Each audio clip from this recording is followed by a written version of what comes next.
Y'all give me a minute. Let me get this glove on. It's cold out here. Some people say chilly. I say it's cold. Whew. What's going on, y'all? As I always say, hope everyone is doing well. If you're not doing well, get well. Especially after this wonderful Thanksgiving holiday. Some celebrated. Many celebrated. Some did not. It's whatever. You know. I went into that the other day. People that choose not to or do whatever you want to do with it. One thing's for sure, two things for certain. If you work for someone, it was a federal holiday, so you was off anyway. Number two, you're your own boss and you got your own business or businesses or whatever. Ain't too much business popping unless you like a owner of some retail store and you got a Black Friday sale or you got something going on like that, but you still got work to do. You see what I'm saying? Don't matter. That's the point. Don't really matter about the holiday stuff. Do what you choose with it. Flip it around, don't do it, whatever. But one thing's for sure, most of y'all gonna get them plates. Y'all gonna get them plates. That's what you're gonna do. You're gonna get them plates. I don't care what you say. Somebody give you some free food, especially if it's some banging food, you're gonna get them plates. Talking about you don't celebrate no Thanksgiving. Get your butt out of here. Anyhow, while you in such a festive mood, make sure you make them feet get festive and get to stepping like I'm doing. Okay? I'm talking it like I walk it. I'm walking it like I talk it, excuse me. You may see the nose drip a little bit because it's, as you can tell, it's a little rainy. So I'm prepared. And it's in the 40s, man, the low 40s, So there's no excuse not to be active. I meant to get to stepping yesterday, but my day got ahead of me with all the things that are going on. But look, I want to touch on a few things and then wrap it up. I ain't gonna be out here too long. It ain't like people engage with me on this app. So I'm doing this semi-long form for me and for anybody that could gain something from it. Give me a minute as I cross the street. Uh-oh. Look like I may have came up on some money. Hold on. Let me cross the street and come back. When I come back, I'm going to have to hit up that old free library. They just dropped some books off in that piece. So I'm going to pause, y'all. I don't think I can pause on here. I'm going to have to stop and come back. See if they drop some gems off in that piece for your boy. I mentioned that the free little library to y'all a while back. That's some game. But you got to know what you're doing. You got to know what you're looking for and how you can turn it over into profit. 'Cause 'tis the season for you to be out there squeezing that wallet.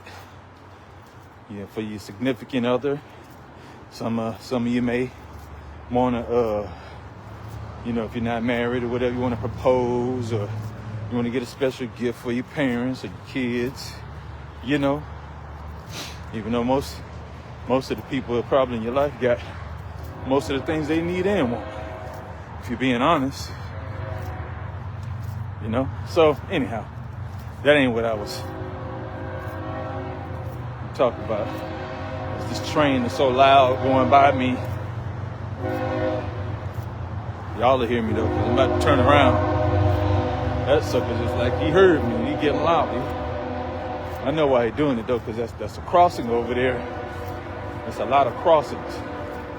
And they got to make all the noise in the world. Y'all see it? See it back there? All them containers. That's my former line of work. Military transportation, military and civilian transportation. Move stuff all around the world. Okay? Yeah, that's my former line of work. What's going on there, Jay King? How you doing, brother? Yeah, top of the evening over here. You out there on that West Coast. Top of the evening, top of the afternoon to you, brother. Hope everything's well with you and your family. Hope you had a wonderful and glorious Thanksgiving holiday. If not, make today a better day. That's not for you, that's for anybody. All right, I think the train gone. I'm gonna turn around anyway. I'm gonna have to see what that the library hitting for. Anyhow, y'all. Look, it's something that I just keep seeing, and I said, man, I got to speak on it. And maybe it's just from well, it's not a maybe. From my viewpoint, it's gonna come off a little different. What's up, OJ? I know you saw the fights, especially Whitaker last night. Whitaker knocked old boy out in one round. Yeah, I'm gonna digress when I see people jumping in because I appreciate y'all for spending some time with your boy. But look, I'm gonna talk some boxing for a minute. That boy Ben Whitaker, he ain't nobody's punk. And that's my daddy in there. Everybody say hello to my dad. Hey, Daddy. Out here getting my walk on. It's cold. It ain't raining no more.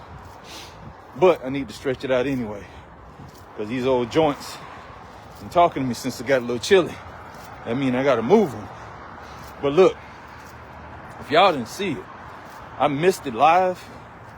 But a UK brother by the name of Ben Whitaker. He is he cruiserweight? He's light heavy. He's light heavyweight. You want to talk about a show? Spectacular showman. And he got hands. He ain't just in there, doing the robot. No, he doing some stuff like that. That brother is a special talent. He's like 11-0 right now. Light heavy. He fought a dude I ain't never heard of before. But he's an 11-0 guy, so he gonna fight guys like that. First round knockout. Set him up. I think caught him with a clean right hook. Knocked him out cold. And he was styling on him. And what do I mean? If you ever saw a guy we used to call the Drunken Master back in the late 90s, 2000s. Okay? He fought Floyd Mayweather. His name is Emmanuel Augustus Burton. I don't know if that brother's still living. I think he's from either Mississippi or Louisiana. He's an FBA brother. That brother put on a show when he fought. He didn't have the best record in the world, but he was doing this, that, and the third. Oh, no, that's for food. Okay, that's for free food. That ain't no money in that one. It's all good. I'll put something in there myself for the people out here hungry. I'm going to speak on that, too. On the people that's out here, that's needing something. I'm going to talk about an experience yesterday. But anyhow, that's who Ben Whitaker patterns himself after. He even said it in an interview once. Y'all look up the highlight reels, any of the highlight reels from Ben Whitaker's last 10 or 11 fights. Except for one, it got kind of weird. And they fell out the ring or something like that. Then he came back and dispatched that dude in another fight. But you want to talk entertaining? Look, he's the one. Okay, it's not just, how many people would say Floyd, was boring and this, that, and the third. But now they're trying to put that tag on Devin Haney. Whatever. Okay, you ain't going to run up on him. And them boxers ain't going to run up on him either. So it's just a particular style that some people like. But Ben Whitaker has that crowd-pleasing style. And some of the refs don't like it because he's a brother. And he be embarrassing them dudes. He'll fake, touch you on your head, and pop you with an uppercut. In like 2 moves. It's almost like the Globetrotters or and one in basketball. He embarrasses cats. Moving and styling on them. Yeah, man. If y'all didn't see that, y'all go watch that. It's on YouTube. He made YouTube highlights yesterday. Highlights all over the internet with the knockout. But he's a special talented dude. And speaking of boxing, I could talk boxing all day, especially the current state. Terrence Bud Crawford, the 168, right now the 168 undisputed champion, when he beat the dog stuff out of Canelo Alvarez, Saul Canelo Alvarez. Word is, Alvarez won his lick back. He had a contracted rematch clause. Okay, I knew that when it started. That's one of the first things that came up, rematch clause. And the disparity in the pay was crazy. Canelo already had a contract with the Arabs and the Turkey al-Sheikh dude. And, you know, he had this big contract. He got like 150, 100 million. Terrence Crawford only got like 50 million. Yeah, it's crazy disparity. But I don't begrudge any brother going in there, even with that disparity in pay, because that's life-changing money, even for a person like Terrence Crawford. Because a lot of the boxers, the majority of boxers, I would say 95 to 98% of boxers are living check to check or they broke. Okay, those guys and females can only do that for a living when they can pay their staff. Okay, they got to pay people. They got to pay the trainer. They got to pay for gauze. They got to pay for, gloves. That stuff ain't free, And there's like no athletic commission that funnels money to them. You know what I'm saying? They don't even have retirement plans like the NFL do, and the NBA and MLB. Y'all hold on. Right across the street. Be safe crossing these streets. All right, I'm cool. But anyhow, that's why when these guys ask for certain amounts of money and they've reached a certain status, hey man, get your money. And the reason I say that get your money, now it's rumored that Canelo Alvarez want to fight him again. Okay? And to me, I'm gonna hit the ugly part first. I think it's a whack move. Let me tell you why. Because even I think in the ring and definitely at the post fight, Canelo said, I couldn't catch up with him. It's a style I can't figure out. Much prop gave Terrence Crawford all the respect in the world for whooping on him. Because Bud, if he wanted to, he could have pressed the gas and went for the knockout. Would he have got it? I don't know. But I know he would have put him down. Because Canelo got a chin out of this world. Okay? So, the reason I brought that up is because it could be a tactic to get Bud out the game. Terrence Crawford out the game. Why do I say that? Because Canelo knows he can't beat him. He knows that. There ain't nothing he could do to beat that man in the ring, fair and square. Fair and square. Y'all know he done popped dirty with that quote-unquote tainted meat before. And then the WBC came back and raised the level of whatever that drug was that was in the meat, quote-unquote meat, that he ate that was tainted. He was banned for for 6 months. It was between one of them Golovkin fights. So the thing about it is, why I think it's a dirty tactic, because they know Bud don't want to fight him. And if he tries to fight someone else, they can take him to court. Okay? They can take him to court. The heck is that? Oh, okay. Somebody over there spraying something off. Oh, that was some kind of weird animal. I was about to get attacked by a pterodactyl or something.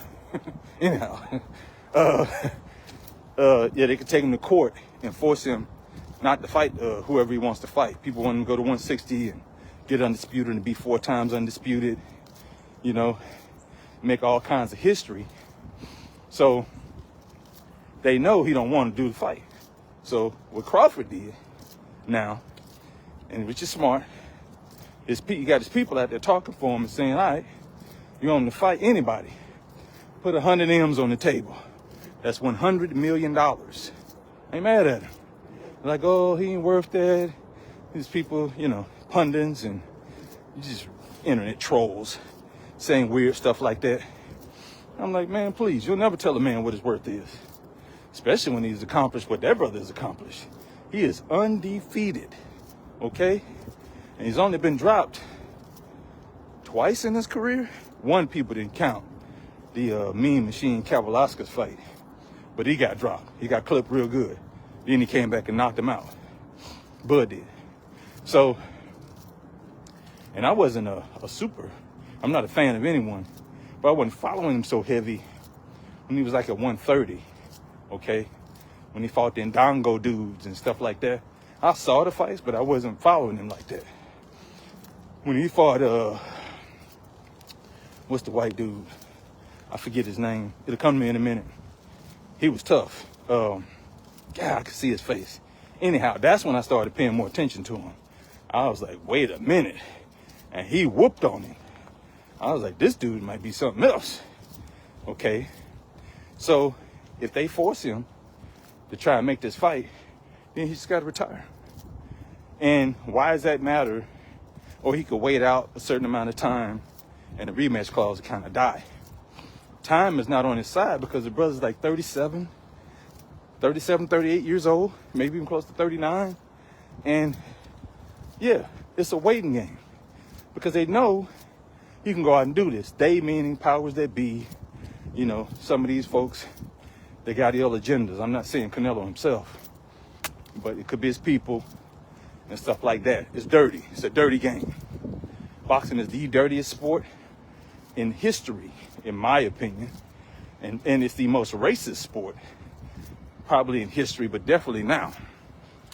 I don't watch soccer or football like that. I know that has some serious racism in it, but boxing, oh my goodness. Man, I could talk to y'all for about 6 hours about this. Just based off of memory, okay? Just based off of memory. But anyhow, yeah, that's what's going on with Crawford and Canelo. I hope Canelo just drops it or says, no, I ain't say that. Just leave it alone and let Crawford do what he want to do. Because after he won, I told several folks, they was like, oh man, what do you think you ought to do? I said, retire. Huh? He's like, huh? He said, yeah, retire. I said, you know why? Because that racism and the powers that be don't want to see that brother shine like that. They thought he would win. Don't get me wrong. Because they know how Canelo's kind of limited, flat-footed, plotting, and a guy that is a boxer puncher like that. They didn't think he was going to style on him like that. They didn't see that coming, just like, and I'm going to switch gears. I ain't going to gloat. Just like the majority of people didn't see Devin Haney do what he did to Brian Norman last weekend. Brian Norman Jr. Nobody saw that coming, but I've been telling people for years about that young man. I said, that brother there, he got it. Oh, he's pillow-fisted. Oh, he trying to be like Floyd Mayweather Jr. And okay, whatever. All I know is the brother's still undefeated. He's the only undisputed lightweight champion in history. What you blew in there? All right, appreciate you. I'm playing around with y'all. Wait out here too? No, thank you. Thanks again. And he traveled to Australia to do it. Okay? Oh, there was all kind of circumstances behind that whole thing when he fought George Kambosos. All right?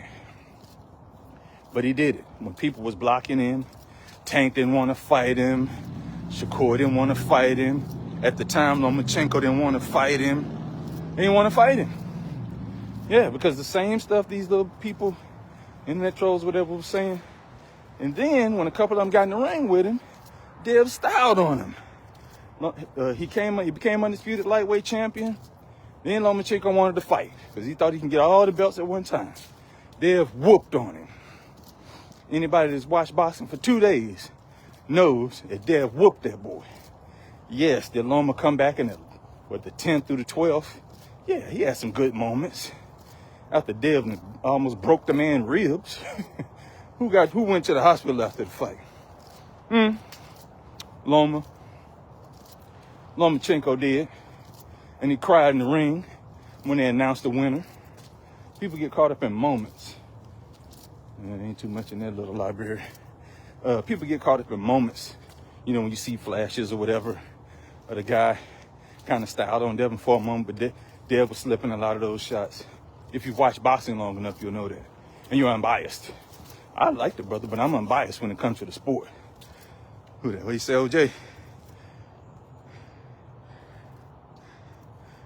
he doesn't want. You say he don't want Tank? Let me talk about that. He been wanting Tank. Yeah, ask Tank what happened in that sparring. Yeah, he might have cracked Dev, but Dev made him quit. Tank's team had to pay Dev Daddy a little, I'm about to say ransom, a wager. Tank's small, man. Tank's too small, and he knows that Dev could do the same thing to him that he just did to Brian Norman Jr. at the right weight. See, he had his chance. I'm being honest. At 135, he should have took it. He had his best shot then. Why? Devin Haney is like 5'7", 5'8", from what I understand. Never met the brother, don't know him or his daddy. And he shrunk himself down when he fought at 130 and 135, okay? And everybody called him a weight bully. Whatever. People don't know the sport. If that's the case, then a lot of folks are weight bullies. The majority of boxers are. Because nobody fights at their walk-around weight, okay? And everybody isn't as disciplined as Floyd Mayweather Jr., where their walk-around weight is nearly their fighting weight. That is a supreme amount of discipline. And it also goes with your physical structure. There was a tall dude, okay, for that weight class. So Shakur had a chance, so did Tank. They was running after Tank. Tank didn't want it. His promoter at the time, I think he's still with him, Ellerby, was like, we can't pay Devin that kind of money. Yeah, Tank he was doing all that woofing and talking, but he never pulled up the contract. They tried to give Tank a contract. Tank don't take contracts, he give contracts. Man, I know this stuff off of memory. Because I wanted to see the fight too. You know what I'm saying? Just like I wanted to see when Errol fought Crawford. I was going with Errol. I was wrong. It is what it is. I still like Spence. You see? I'm an unbiased guy. Only time I get biased, or got biased, because he don't fight no more, is with my dog, Roy Jones Jr. Other than that, you ain't gonna hear me get biased with too many folks. No matter how much I like a certain fight or whatever, I ain't gonna let nobody speak bad about my boy Roy. You know what I'm saying? That's Pensacola's homegrown. And he is true to the soil. But Tank didn't want that, OJ. He really didn't, okay? That's why he made all them excuses and this, that, and the third. I got nothing against the brother, but he really need to get himself together. Those are his words. Those are his words now, okay? And he does. He running from the law allegedly now and whooping on women. Yeah, brother. Get yourself together before you get back in the ring. Okay, that's why Roach Jr. did his thing on him, styled on him. Yeah, he did. And when I say styled on him, he didn't embarrass him.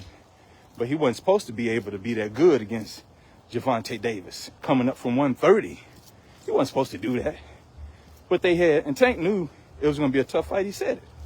They had gym wars back in the day. They all from that Baltimore, D.C. area. And Roach put it on him. Roach dropped him. Roach really won that fight, and everybody know that. What's up, Colonel Fluellen? Good brother. But yeah, everybody know Roach whipped on Tank. Yeah, at least by 2 points. So for it to be a draw, we know what time it is. So why boxing's the most corrupt sport in the world.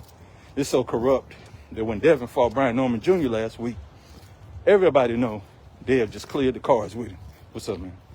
And some judge had it 114, 113. Huh? That joker should be investigated. There was no way it was close to within 1 point.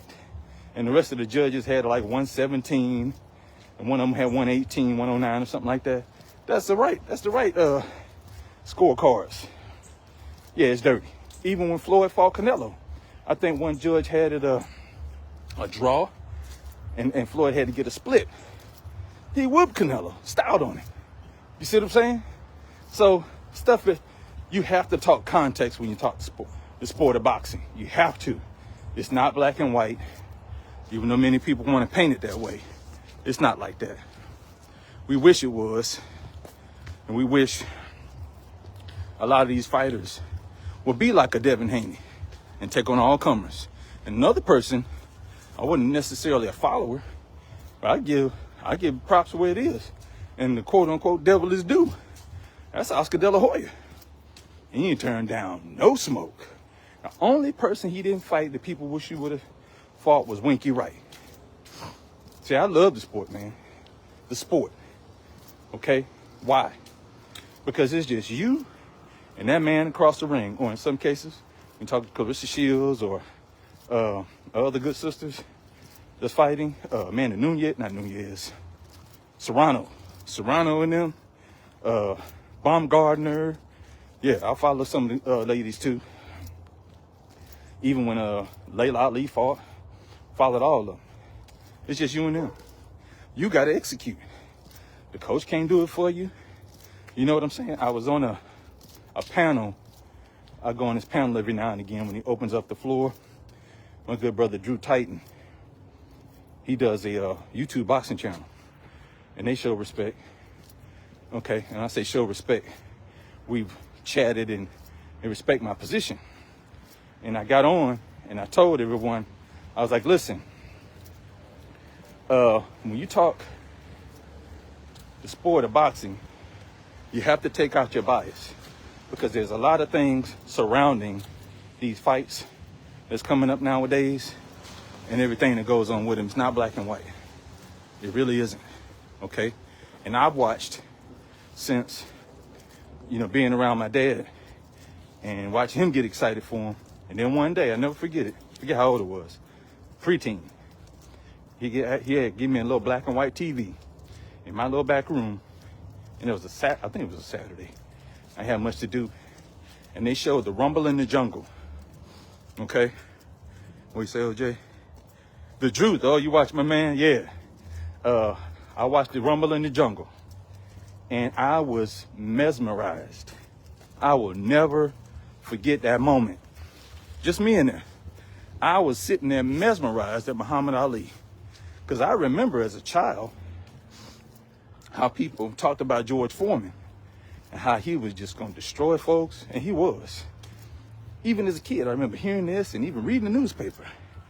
And that was in 73, I believe, 73 or 75. Of course, I wasn't old enough to know what was going on. I was born. But, of course, that was a replay. And I had known, so it had to be like in the early 80s. I had known, of course, everybody knew who Ali was. Of course. But I knew at the time, I knew a little bit about the history that he had been out for some years, come back, had a few fights, Ali that is, and he was going to fight this young killer who was undefeated and knocking everybody out. Not George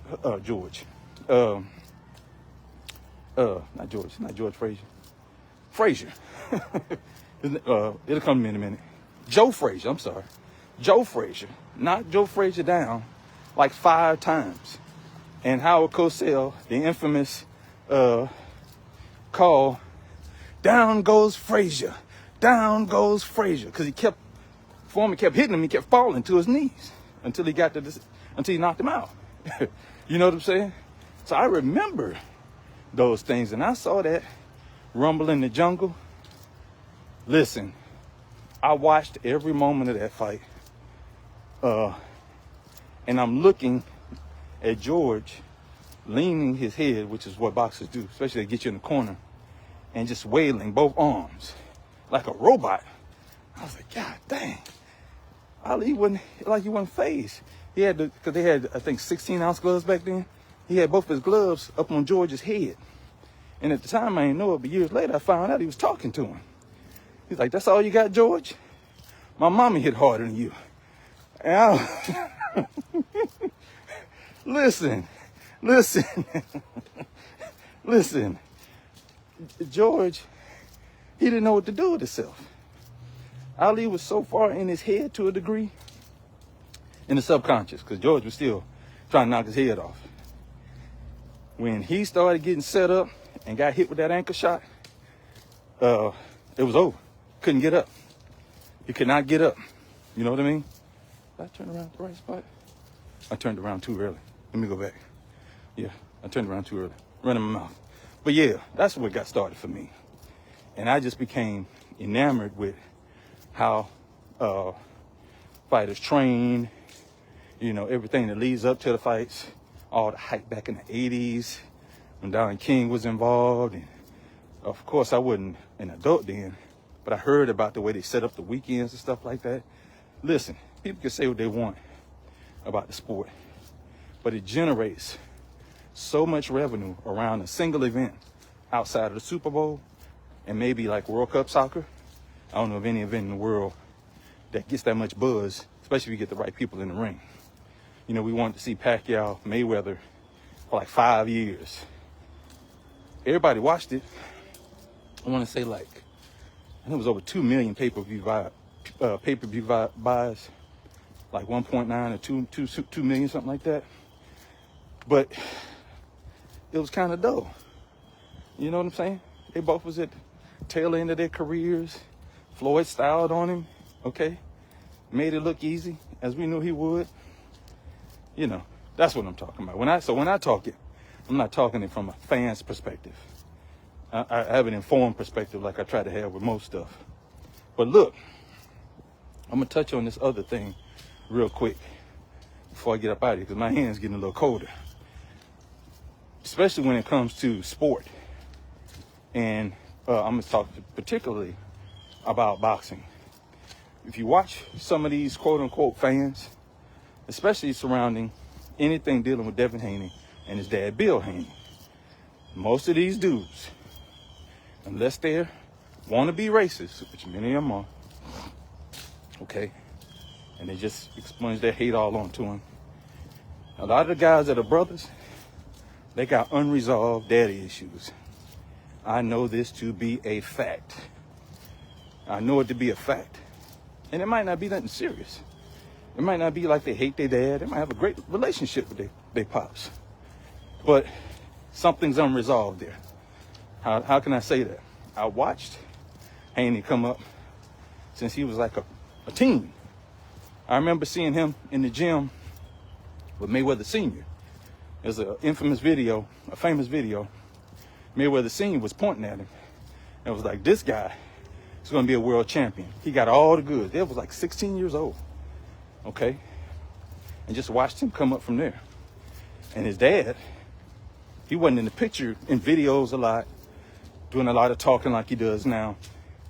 And why I say it's unresolved issues, because some of these brothers, and some have admitted, Keyshawn Davis, lightweight, let it slip one time when he was talking about Devin Haney after Dev had won one of the fights.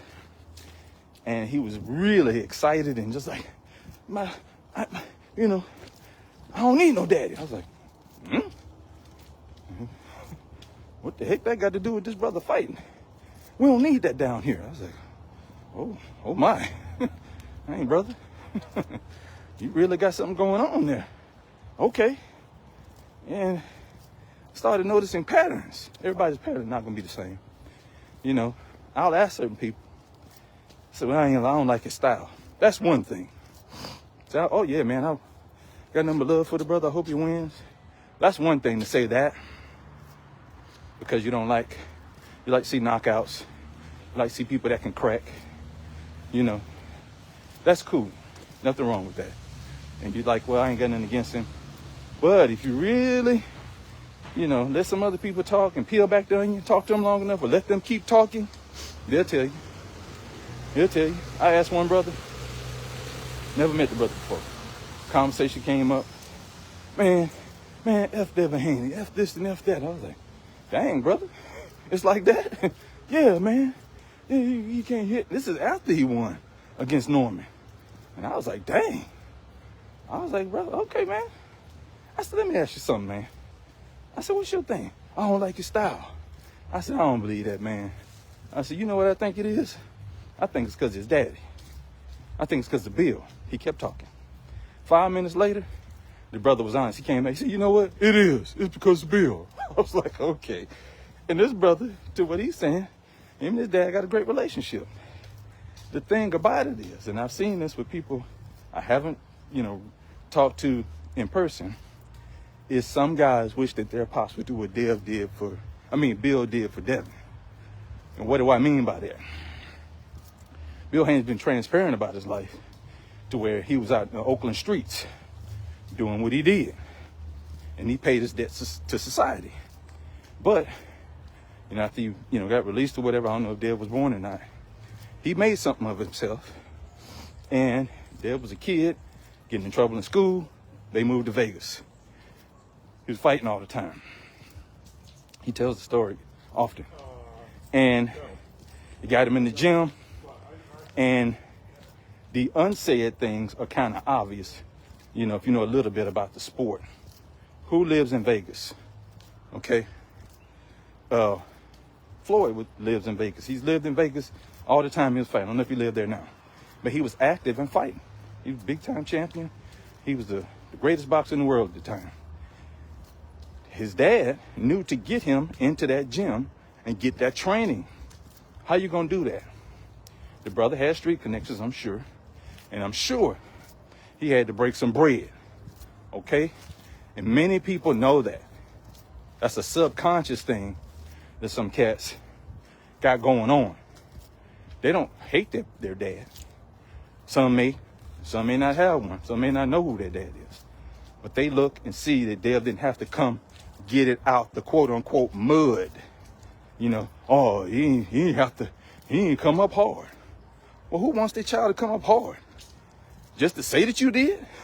That don't make you tough. Yeah, it can toughen you. All right, yeah, I'm gonna get a little preachy. Yeah. But that doesn't make you a better boxer. That doesn't make you a better person. There's people that came out the streets, came out the quote unquote mud. There's idiots. Okay? And they got all the intelligence in the world. They ain't got nothing to do with that. But if you have the means to get your children or your child and yourself out of impoverished situations, do so. That's what a lot of it is. Some of that's rooted in jealousy and some daddy issues. The stuff is so easy to see because you listen to people's talking points.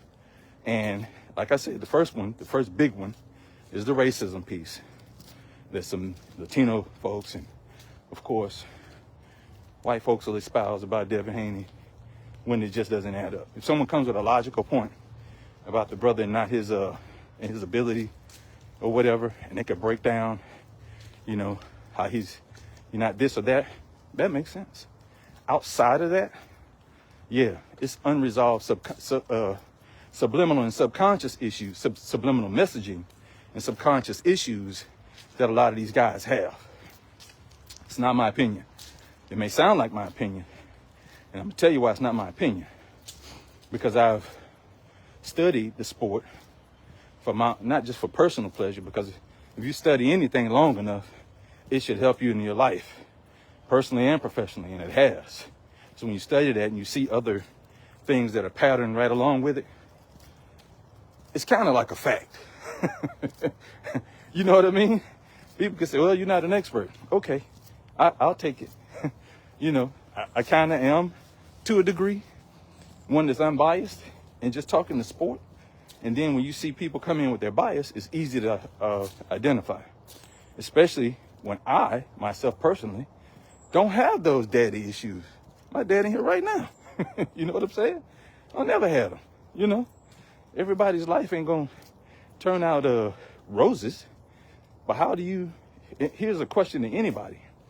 How does anyone, I've always wondered this since I was a child. How do you blame your parents for anything? Outside of just, overt abuse. That's one thing. That's different. I mean, you just getting beat on and called everything but a child of God. That's something else. But I've seen this, and this is outside of boxing too. This is how I can make that assessment. I've seen this in other parts of life when I served. Just listening to people talk. You let them talk, they'll tell you everything you want to know. Okay? And even hearing some people say, man, hold on. Oh, come on, brother, you got it. All right, now. That road a little too narrow. All right, anyway. When you watch and observe folks long enough, you ain't even got to study them. You just pay attention to certain habits and stuff like that. you'll realize that people will say certain things and their subconscious will kick in and the real issue will come out. My brother Terrence Tilford, what's happening, brother? Happy holidays to everybody. Happy Thanksgiving to everybody. Yeah, you think about that now, especially with all the soldiers I've come across. My God, listen, it is so obvious because, you know, you spend any length of time in any profession, you're going to come across people from all walks of life, especially in the military, not just walks of life, different countries, different cultures. Okay. And if you're not, someone who's just so into themselves, then you're going to experience a part of them in their culture. When they talk to you, you ain't got to go eat all the food and stuff, but you can recognize the differences, and that's cool. Nothing wrong with that. Those things that strengthen us, those are the things that are strengthening us.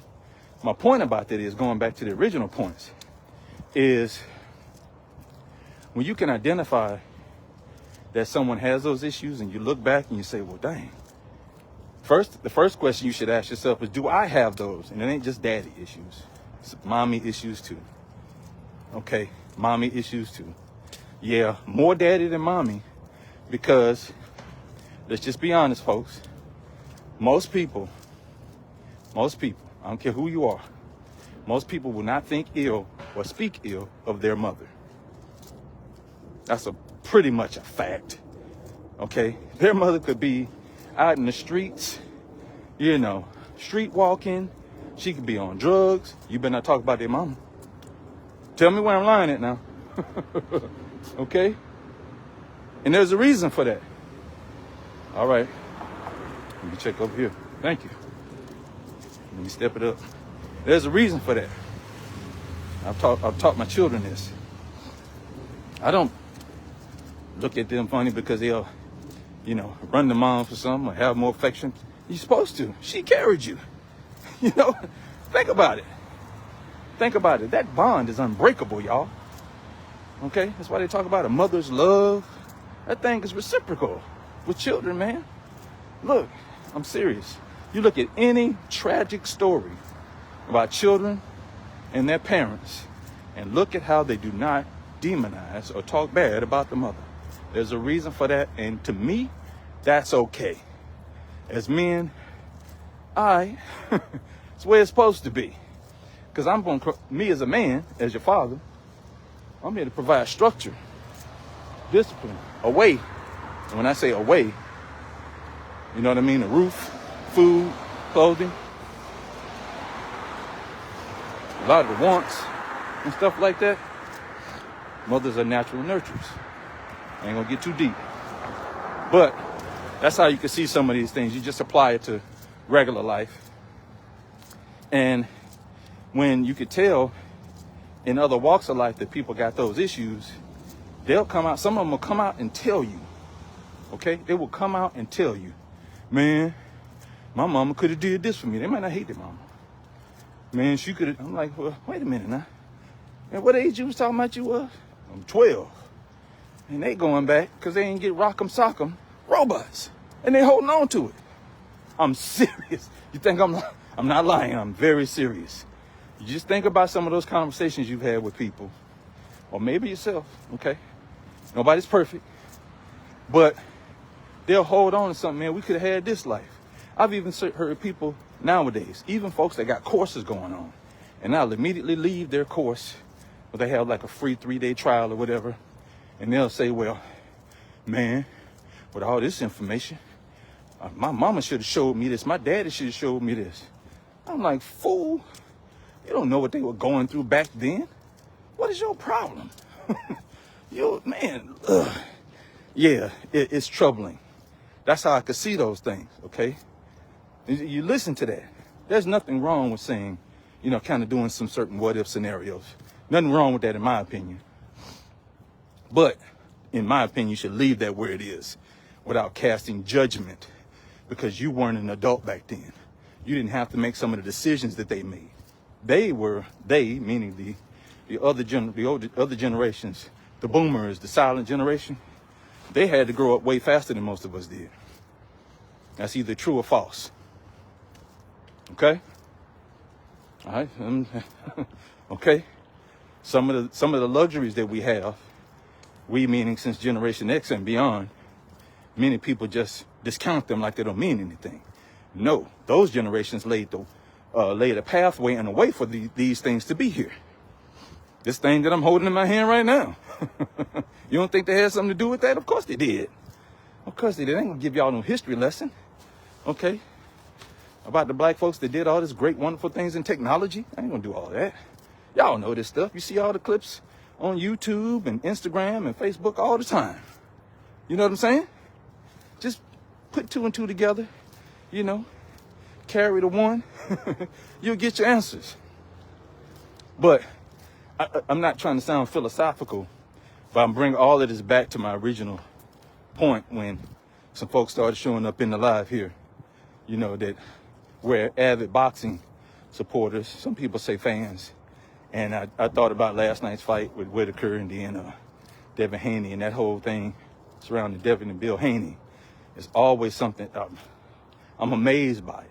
Not in a good way. I'm amazed when I see these people make these comments.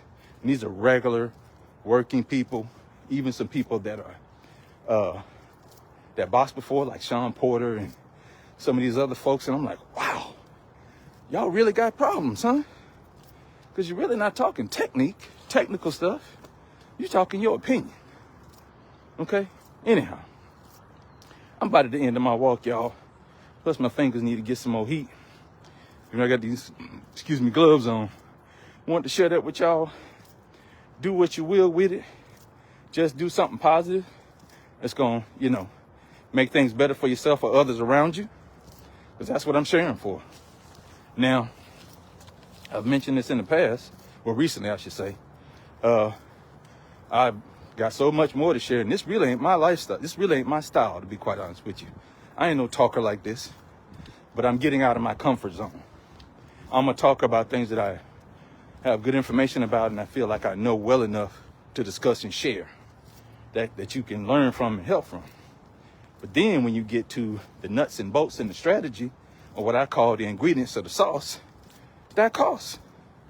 And somebody told me, I didn't come up with this, I've forgotten more than some people even try to know. And so have you, okay? Many of you, my father included, some of my brothers that served included. And I'm stopping right on time because here come the rain. Y'all think about it. We talked about force multipliers, or the term we'd always say that brother there, this is Swiss Army knife. Because you got so many different styles and aspects to you that you could be anything you wanted to be. And that's just based off my experience when I'm talking military folks. There's so many other wonderful, outstanding, and amazing people out here. It'll shock you. But listen, y'all, do me a favor, if you can. I only got 2 videos up on my YouTube. My YouTube is Mr.Ishmael, just like you would type it or say it. And then, or you can just type in all things Mr. Ishmael. If you can go there and subscribe, I'd appreciate it, because I can't go live on there until I get 50 people.